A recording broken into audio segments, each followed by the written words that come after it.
sliding disc brake. Shows a sliding caliper. It is similar to the floating caliper brake.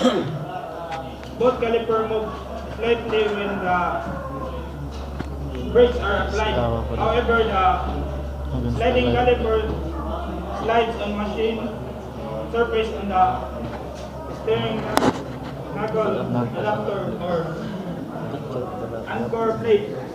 No guide pin are used. So, ang kalahian sa sliding, halos pare-parehan sila pero ang kalahian kanya siya way guide pin. Ang sliding self-adjustment of these brakes. These brakes are adjusting for wear. The caliper bore has a groove with a square cut seal in it. The seal fits tightly around the piston. When the brakes are applied, the piston moves toward the disc. This deflects the seal, but it continues to grip the piston. Releasing the brakes allow the cells to relax and return to its original position. This pulls the piston slightly away from the disc. However, the lining may remain in light contact with the disc.